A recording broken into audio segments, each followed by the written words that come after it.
सरिता जी का दिल दहल उठा। उनकी आंखें भर आई। बुढ़ापे में अकेलापन उनको काटने को दौड़ रहा था। सारा कमरा खाली पड़ा हुआ था।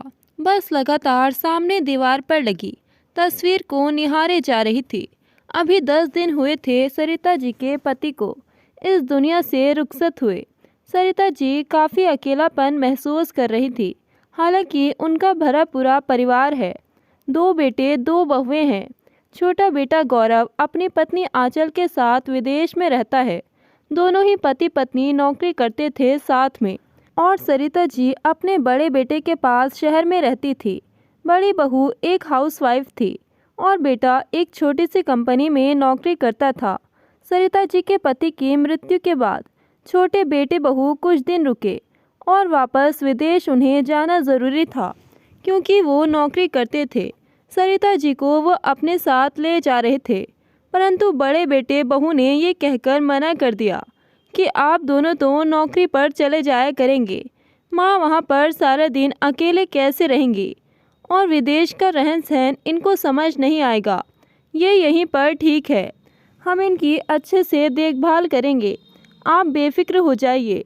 छोटे बेटे और उसकी पत्नी को आश्वासन देकर बड़े भाई भाभी ने विदेश भेज दिया। इधर सरिता जी बीपी और डायबिटीज़ की बीमार थी और कभी कभी उनकी हालत बहुत ज़्यादा ख़राब हो जाती थी। वो ठीक से चल भी नहीं पाती थी। उन्हें चक्कर आने लगते थे। हालांकि जब उनके पति इस दुनिया में थे तो उनकी सारी ज़रूरतों का ख्याल रखते थे।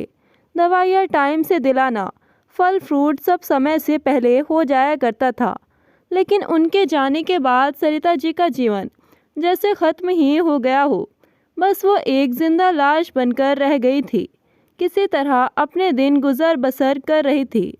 अब तो सरिता जी की तबीयत और ज़्यादा ख़राब रहने लगी, लेकिन बड़े बेटे बहू को इससे कोई फ़र्क नहीं पड़ता था।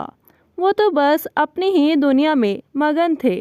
सरिता जी को तो वो अपने लालच के लिए अपने पास रखते थे, क्योंकि सरिता जी के पति की पेंशन आया करती थी जो वो हर महीने अपने पास रख लिया करते थे और अपने घर खर्च निकाला करते थे। और साथ साथ छोटा बेटा भी उन्हें पैसे भेजा करता था। वो पैसे भी सरिता जी से बड़े बेटे बहू ले लेते थे। एक दिन सुबह सुबह सरिता जी सोकर उठी और अपने बेटे के पास दरवाजे पर आई, परंतु अंदर से दरवाज़ा लॉक था। जैसे ही बेटा कमरे से भिन भिनाते हुए निकला, क्या हुआ माँ, क्यों चिल्लाए जा रही हो? दिखाई नहीं दे रहा? मैं सो रहा था। सुबह सुबह आकर सारी नींद खराब कर दी। इस घर में तो कोई चैन सुकून से सो भी नहीं सकता।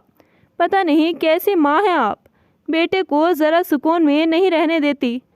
बड़बड़ाते हुए लगातार सरिता जी का बड़ा बेटा राहुल बोलता चला गया। उसकी बातें माँ के सीने में तीर की तरह चुभती रही। तब सरिता जी रौंदे गले से बोली कि बेटा, मेरी तबीयत ठीक नहीं है, मुझे डॉक्टर को दिखा दे। सारी रात हो गई मुझे परेशान होते होते। मुझे बहुत तेज़ बुखार है, मेरे हाथ पैर कांप रहे हैं और ठंड लग रही है मुझे। क्या माँ, आप भी ना, आपको पता है ना मुझे ऑफिस जाना होता है, मेरे पास टाइम नहीं होता। अब सुबह सुबह आपको डॉक्टर के पास लेकर जाऊं? ऐसा करो, आप खुद से चली जाओ, मुझे परेशान मत करो। बेटा, मेरी हालत बहुत ज़्यादा ख़राब है, मुझसे ज़्यादा चला नहीं जा रहा। अगर चक्कर आकर गिर गई तो और ज़्यादा परेशानी बढ़ जाएगी, कहीं चोट लग गई तो। तब राहुल बोला, माँ बस भी कीजिए ना, क्यों इमोशनल ब्लैकमेल करने लगती हैं? हमेशा यही करती हैं आप। अच्छा ऐसा कीजिए, गौरव से कुछ पैसे मंगवा लीजिए, जब पैसे आ जाएंगे तो दिला दूंगा आपको दवाई। ये क्या कह रहे हो बेटा? अभी पिछले महीने तो गौरव ने पैसे दिए थे तुम्हें और मेरी पेंशन भी आई थी, फिर भी तुम्हारे पास पैसे नहीं हैं मेरी दवाइयों के लिए। और तुम भी अच्छा खासा कमाते हो, फिर भी तुम मुझे ऐसे कह रहे हो। अब मैं दोबारा उससे पैसे मांगूं तो क्या हो गया माँ? पीछे से राहुल की पत्नी सुलेखा चिल्लाते हुए बोली, अगर पैसों के लिए बोल रहे हैं तो मंगवा लीजिए ना। बस आपको तो अपने ही खर्चों का पता है, घर के कितने खर्च होते हैं, घर में कितना खर्चा होता है, ये तो आपको पता ही नहीं। इतने बड़े शहर में रहते हैं हम, इतनी फैसिलिटीज़ के साथ आपको रखते हैं, लेकिन फिर भी कुछ नहीं समझती आप। बस बेटे की कमाई के पीछे पड़ी रहती हैं कि बेटा कितना कमा रहा है, कितना लगा रहा है। कैसी माँ हैं आप? अपने बेटे के पैसों पर नज़र गड़ा रखी है। राशन पानी, बच्चों की फीस, बिजली का बिल और ना जाने कितने खर्चे होते हैं, और आए दिन आपकी दवाइयाँ आती रहती है। उसका भी तो सोचिए। सुलेखा झल्लाते हुए सास को सुनाती गई और सास सुनती गई। तब सरिता जी बोली, कोई बात नहीं बहू, लाओ मुझे फ़ोन लगा दो, कह दूँ उससे, मैं गौरव से पैसे मंगा लेती हूँ। तब सुलेखा अपने देवर गौरव के पास फ़ोन लगाकर सास को फ़ोन पकड़ा देती है। तब उधर से गौरव बोलता है, हेलो माँ, प्रणाम, कैसी हैं आप? कितने दिन बाद फ़ोन किया आपने? बेटा मैं बिल्कुल ठीक हूँ, बस मुझे थोड़ा सा बुखार हो रहा है। माँ आपकी आवाज़ तो बड़ी अलग लग रही है।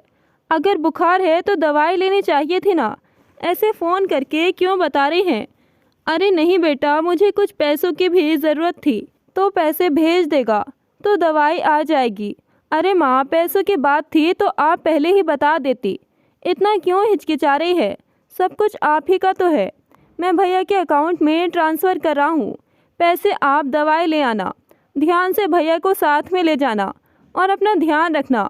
मैं आपसे बाद में बात करता हूँ, अभी मैं थोड़ा बिज़ी हूँ, कहकर गौरव ने फ़ोन कट कर दिया और अपने भाई राहुल के अकाउंट में 20,000 ट्रांसफ़र करा दिए।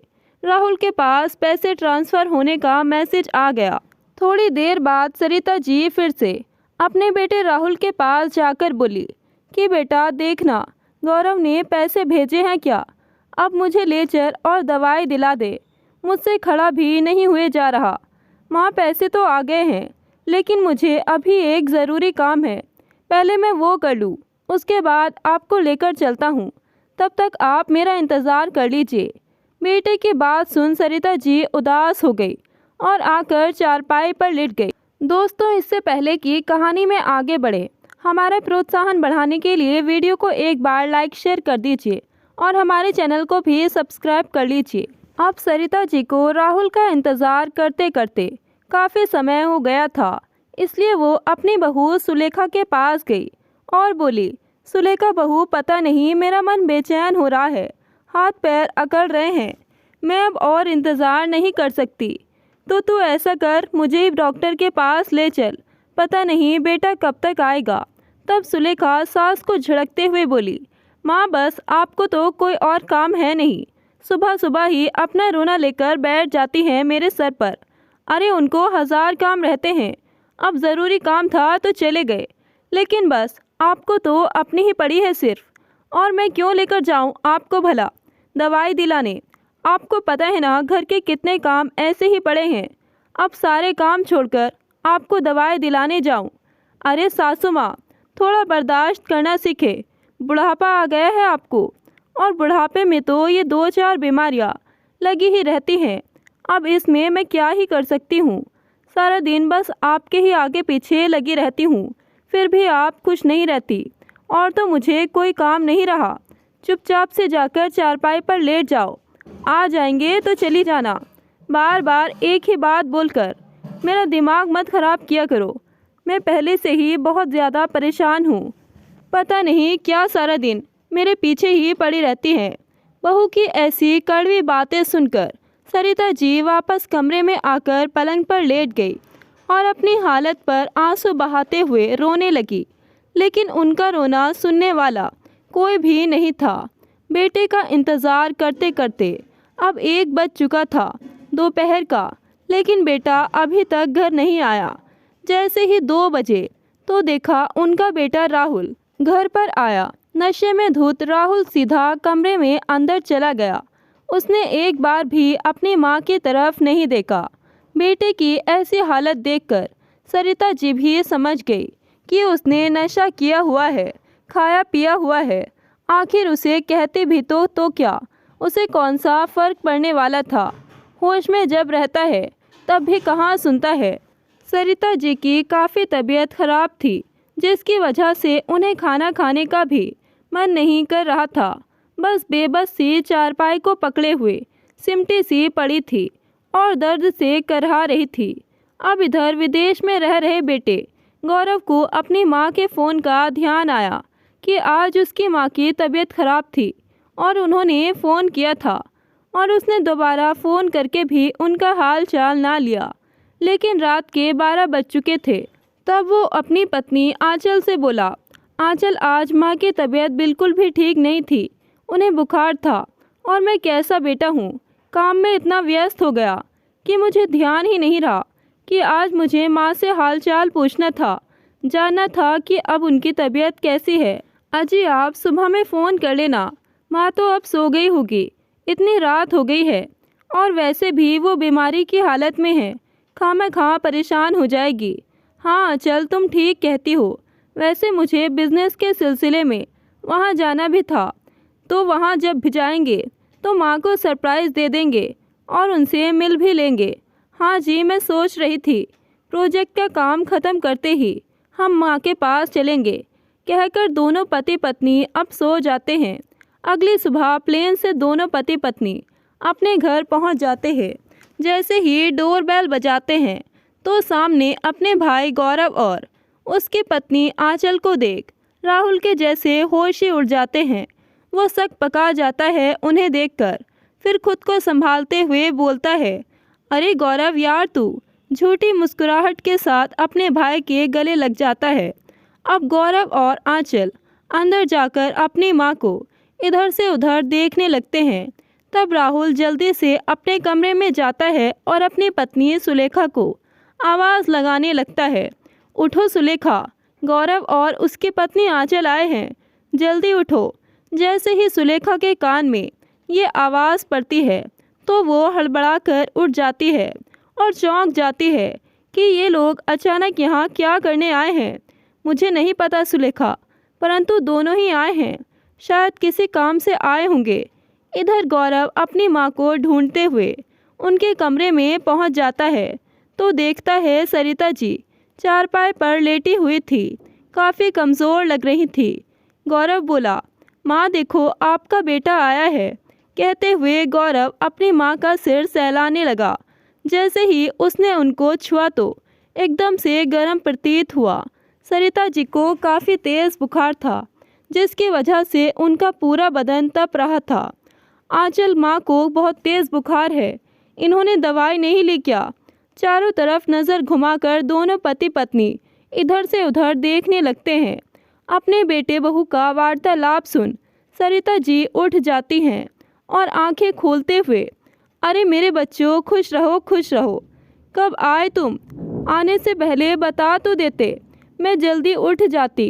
माँ वो सब तो ठीक है, लेकिन आपको इतनी तेज़ बुखार है, आपने दवाई नहीं ली क्या? सरिता जी चारपाई से उठने की कोशिश करती हैं, परंतु कमज़ोरी की वजह से उठ नहीं पाती। आंचल और गौरव उन्हें सहारा देकर उठाते हैं। तब सरिता जी बोलती हैं कि बेटा मैं बिल्कुल ठीक हूँ, बस ज़रा सा बुखार था। माँ ये आप ज़रा सा बुखार कह रही हैं इसे? आपका पूरा शरीर तप रहा है बुखार से। अब देखिए अपनी हालत तो देखिए भला, हाथ पैर कैसे काँप रहे हैं, ज़रा सी जान नहीं बची है आप में, और आप कहती हैं कि ज़रा सा ही बुखार है। आप खाना पीना अच्छे से नहीं करती क्या अपना? नहीं बेटा ऐसी बात नहीं है। तब गौरव ने अपने बड़े भाई राहुल को रौबदार लहजे में आवाज़ लगाई। राहुल दौड़कर कमरे से बाहर आया, उसके साथ साथ उसकी पत्नी सुलेखा भी दौड़ी हुई आई। भैया क्या आपको दिखाई नहीं दे रहा माँ की कितनी तबीयत खराब है, और आप लोगों को ज़रा भी फ़र्क नहीं पड़ रहा माँ से जब मैंने पैसे भेज दिए थे?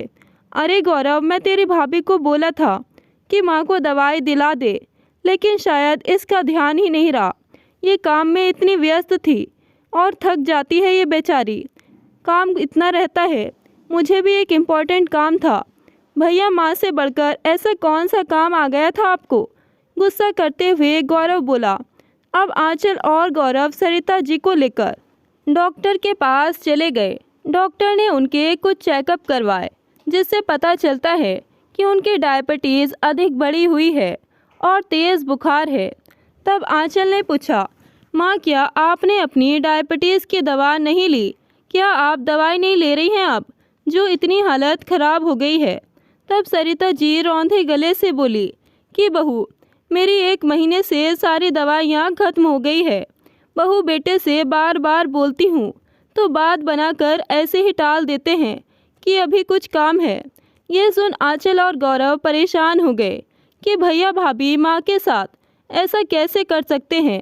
अब सरिता जी को दवाई दिलाकर घर आ जाते हैं वो, और उन्हें कमरे में आराम करने के लिए लेटा देते हैं। आंचल अपनी सास के लिए परहेज का खाना बनाकर लाती है और उनको खिलाती है, फल काट कर देती है और समय से दवाई देती है। अब जाकर सरिता जी को थोड़ी राहत महसूस हुई थी और उनकी आंख लग गई। गौरव अपने भाई के कमरे में गया और गुस्से में बोला, भाभी भैया कहाँ हैं? सुलेखा अपने कमरे में लेटी हुई थी और आराम फरमा रही थी, और राहुल वहाँ पर था ही नहीं। देवर जी, आपके भैया अभी अभी थोड़े काम से बाहर गए हैं, जब आएंगे तो मैं आपको बता दूंगी। वैसे क्या बात थी? तभी राहुल मौके पर पहुँच गया। गौरव ने उसे अपने हत्थों ले लिया। दोनों पति पत्नी गौरव का ऐसा रूप देखकर घबरा गए। गौरव चिल्लाकर बोला, भैया मुझे एक बात जाननी है, क्या कमी है आपको? किस चीज़ की कमी है? बाबूजी की पेंशन भी आती है और आप भी कमाते हैं अच्छा खासा, और मैं भी हर महीने पैसे भेजता रहता हूँ, तो फिर और कौन सी आफत आ गई आप पर जो आप ये सब कर रहे हैं? आपने माँ को दवा नहीं दिलाई, महीना भर हो गया है उनको ये सब बर्दाश्त करते करते, लेकिन आपको सिर्फ अपनी ही पड़ी है, आपको उनसे तनिक फ़र्क नहीं पड़ा। मुझे आप साफ साफ बताइए, क्या बात है? क्यों माँ से पीछा छुड़ाना चाह रहे हैं आप? अरे नहीं छोटे, ऐसी बात नहीं है, तू गुस्सा मत हो। मैं तेरी भाभी को बोला था। भाभी को क्यों बोला था? आप नहीं थे क्या? छोटे, मुझे ज़रूरी काम था। अच्छा भैया, कौन सा बिजनेस चला रखा है आपने अपना, जो इतनी ज़रूरी मीटिंग चल रही है आपकी? काम ज़्यादा ही बढ़ गए हैं आपके। देवर जी, मैं तो सारे दिन काम ही करती रहती हूँ, मुझे तो अपना ही होश नहीं रहता कि मैंने खाना खाया भी है या नहीं। तो फिर माँ जी का ध्यान कैसे रख पाऊँगी भला? जितना मुझसे होता है उतना ही कर लेती हूँ। मैं कैसे लेकर चली जाती भला डॉक्टर के पास? मेरी तो खुद की ही तबीयत खराब रहती है। अब दोनों पति पत्नी आपस में ही बहस करने लगे और उन दोनों के बीच हाथापाई भी हो गई। राहुल ने ज़ोरदार तमाचा अपनी पत्नी सुलेखा के गाल पर जड़ दिया। तब सुलेखा ने गुस्से में सब कुछ उगल दिया कि जब हाथ में पैसे आ गए थे तो जुआरी की तरह ऐश करने के लिए निकल गए और नशे में धुत होकर आए। सारे पैसे बर्बाद कर दिए आपने। दवाइयाँ तो क्या ही दिलाते, और मुझे बातें बना रहे हैं यहाँ आकर। जब गौरव को पता चला कि जो पैसे उसने इलाज के लिए भेजे थे उसके भाई ने उन्हें धूम्रपान के लिए लगा दिए, नशे के लिए लगा दिए, तब वो गुस्से में एक ज़ोरदार थप्पड़ अपने भाई राहुल के गाल पर मारता है। पूरे घर में शांति फैली हुई थी और थप्पड़ की आवाज़ गूंज उठी। राहुल भले ही गौरव से बड़ा हो, परंतु गौरव एक समझदार और स्वाभिमानी लड़का था, जबकि राहुल उससे थोड़ा दब ढक कर रहता था, क्योंकि उसके घर के खर्च उसके भाई की बदौलत ही निकला करते थे। इसलिए दोनों पति पत्नी अपमान के घूंट पीकर चुपचाप रह गए और कुछ भी ना कर पाए। बस बुद्ध बने गौरव और उसकी पत्नी आंचल को खड़े खड़े ताकते रहे। तब आंचल भी बोली कि आप इतने नीच लोग हैं, आपको ज़रा भी शर्म नहीं आई? एक बुजुर्ग औरत के साथ ऐसा करते हुए वो कितना बर्दाश्त कर रही थी। पूरा बदन उनका बुखार से तप रहा था, कितनी तड़प रही थी बेचारी। लेकिन तुम लोगों ने उनके साथ ऐसा रवैया किया, उनके साथ ऐसा व्यवहार किया। और भाभी, आप एक औरत होकर दूसरी औरत के साथ ऐसा कैसे कर सकती हैं? आप उनसे जीभ जोरी करती हैं। आप माँ की सेवा करने से तो क्या रही, ऊपर से उनके मरने के इंतज़ाम कर रखे हैं आपने।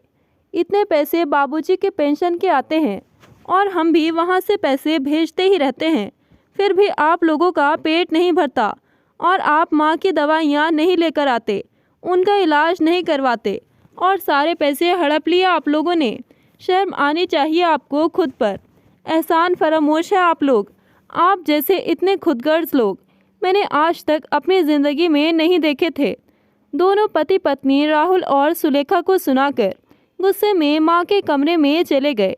तब गौरव बोला, देखो आंचल, अब से माँ की जिम्मेदारी मैं तुम्हें सौंप रहा हूँ। प्रोजेक्ट का जितना भी काम होगा वो सब मैं खुद से कर लूँगा। तुम्हें उसकी फ़िक्र करने की कोई ज़रूरत नहीं है। तुम बस बेफिक्र होकर माँ की हालत पर ध्यान दो और उनकी अच्छे से देखभाल करना ताकि वो जल्द ही स्वस्थ हो जाए।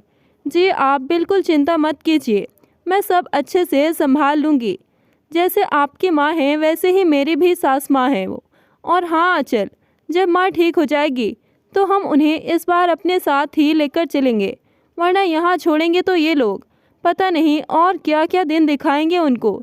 हाँ जी, मैं भी यही कह रही थी। आंचल ने अपनी सहमति जताई। अब गौरव काम के सिलसिले में बाहर निकल गया। अब आंचल ने अपनी सास सरिता जी के लिए दलिया बनाया और उन्हें अपने हाथों से खाना खिलाया। उनके कपड़े बदलवा दिए, साफ बिस्तर पर उन्हें लेटा दिया, उनके बाल बना दिए और उनसे बातें करने लगी। साथ साथ उनको फल फ्रूट खिलाने लगी। उसके बाद उनके हाथ पैरों की मालिश की, उनके पैरों को दबाने लगी। सरिता जी तो अपनी छोटी बहू आंचल को बस ढेरों आशीर्वाद ही दिए जा रही थी खुशी के मारे, क्योंकि सुलेखा ने उनके साथ ऐसा व्यवहार किया था कि उन्हें अब इतना अकेलापन महसूस होता था। ऐसा लगता था जैसे उनका कुछ बचा ही ना हो। लेकिन आंचल ने उन्हें अपनेपन का एहसास कराया। आज आंचल ने अपने साथ सरिता जी के साथ खूब सारी बातें की और उन्हें हंसाया। सरिता जी आज जाने कितने दिनों बाद हंसी थी, क्योंकि जब से उनके पति गए थे तब से वो इतनी उदास और बेबस मजबूर सी हो गई थी कि हंसना ही भूल गई थी। और बेटे बहू भी उनके साथ ऐसा रवैया रखते थे। सविता जी को ऐसा लग रहा था मानो आज उनकी ज़िंदगी में खुशियों की लहर फिर से दौड़ गई हो। आज सुलेखा ने अपनी देवरानी से चिढ़कर खाना नहीं बनाया था। सोच रही थी कि खुद ही बना लेगी।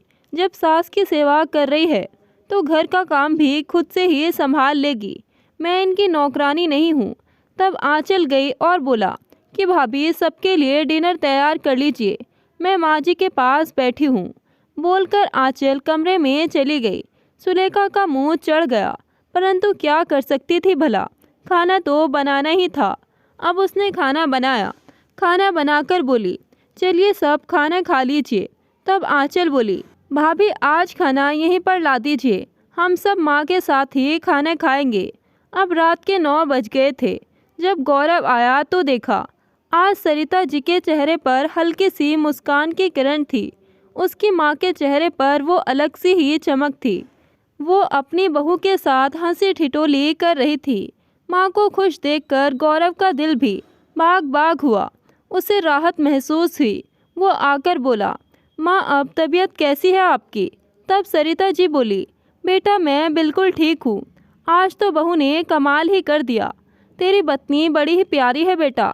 सुबह से मेरी इतनी देखभाल कर रही है बहू। बहू के साथ मेरा मन बहुत अच्छा लगा बेटा। अच्छा माँ बस अपनी बहू की ही तारीफ करती रहोगी या बेटे के लिए भी कुछ बोलोगी? अरे नहीं बेटा, तू तो मेरा प्यारा बच्चा है। कहते हुए सरिता जी ने अपने बेटे बहू को गले से लगा लिया। और इधर सुलेखा और उसका पति राहुल ये सब देखकर अंदर ही अंदर जल भुन रहे थे। अब सबने खाना खा लिया था। इधर सुलेखा झूठे बर्तन उठाकर रसोई में ले गई और गुस्से में बर्तन धोने लगी। बर्तन इधर से उधर पटकते हुए अपने पति राहुल से बोली कि बस यही दिन देखने पड़ेंगे मुझे आपके राज में। देख रहे हो मैडम को कैसे हंसी ठाका लगा रखा है और मुझे नौकरानी बना रखा है। कुछ नहीं है आपके बस का, लीजिए ये बर्तन ही धो लीजिए, कहकर अपने पति से बर्तन धुलवाने लगी। राहुल भी क्या ही कर सकता था। पत्नी का गुस्सा देखकर बर्तन धोने लग गया। दोनों पति पत्नी को ये मालूम नहीं था कि आंचल और गौरव सविता जी को अपने साथ विदेश ही लेकर जाएंगे। वो तो ये सोच रहे थे कि माँ उनके साथ ही रहेगी और वो पेंशन का मज़ा उठाते रहेंगे और वापस से वो घर का सारा खर्चा छोटे भाई की सैलरी से और पेंशन से चला लेंगे।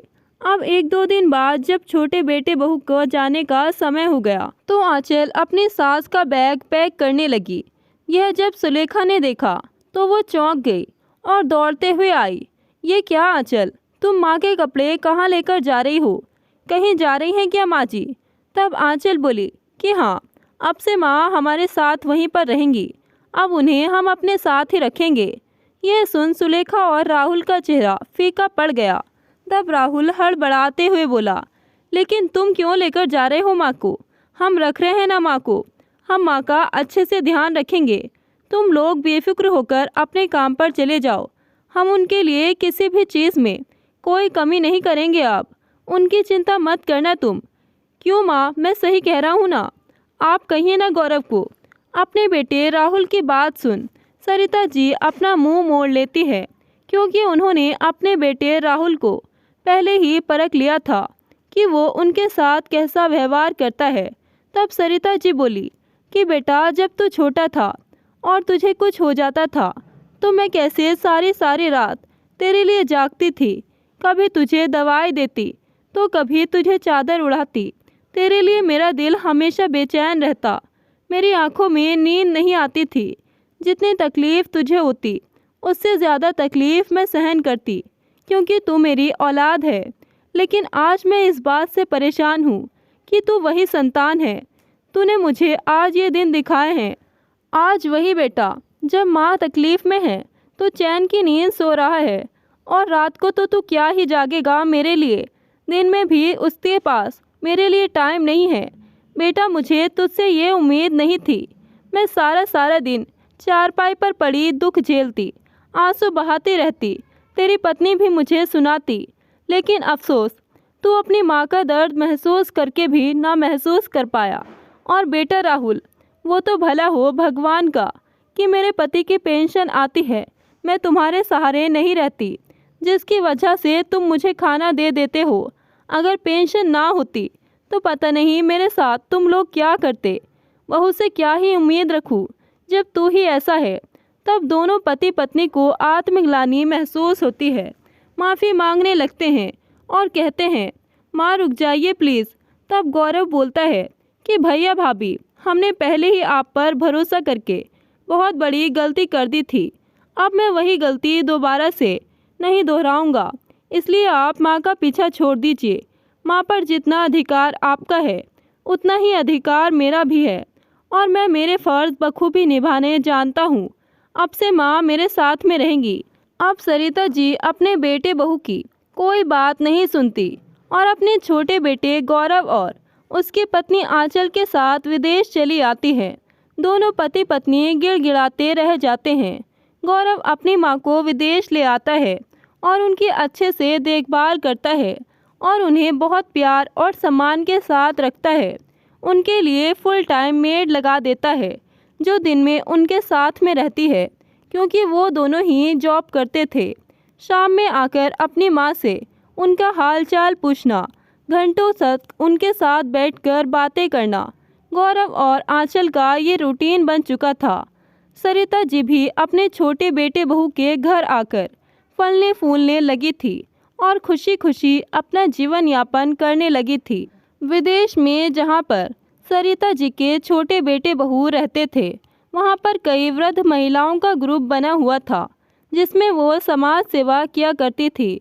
अब सरिता जी भी उसी ग्रुप में मेंबर बन जाती है और उन महिलाओं के साथ मिलकर समाज सेवा में व्यस्त हो जाती है और अपना जीवन यापन स्वाभिमान के साथ करने लगती है और स्वाभिमान के साथ ही जीती है, क्योंकि बड़े बेटे बहू के साथ रहकर तो वो बस सारा दिन चारपाई पर बीमार सी ही पड़ी रहती थी और जीना ही भूल गई थी।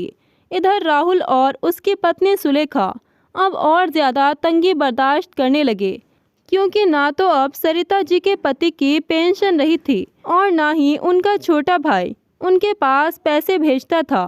तंगी की वजह से दोनों पति पत्नी में बहस हो जाती और आए दिन लड़ाई झगड़ा होने लगता है। दोनों ही परेशान रहते। दोनों पति पत्नी को पछतावा होता है कि काश उन्होंने माँ की सेवा कर ली होती तो आज उन्हें ये दिन देखने ना पड़ते। तो दोस्तों, अपने माँ बाप का इतना दिल ना दुखाएं, उन्हें इतना परेशान ना करें कि उनका दिल आपके लिए पत्थर हो जाए। हमेशा उनका सम्मान करें, उनकी भावनाओं को समझे, उनके दुख में उनके साथ दे और उनके कदम से कदम मिलाकर चले। जिस तरह से आपके माँ बाप ने आपको आपके पैरों पर खड़ा किया, हमेशा उनके किए गए संघर्ष का सम्मान करें और देखें कि उन्होंने आपके लिए कितना कुछ खोया है और क्या ही पाया है। आपको इस काबिल बना दिया है कि आज आप अपने पैरों पर खड़े हैं। दोस्तों, माँ बाप को खुश रखने से ईश्वर भी खुश होता है और घर में सुख समृद्धि आती है।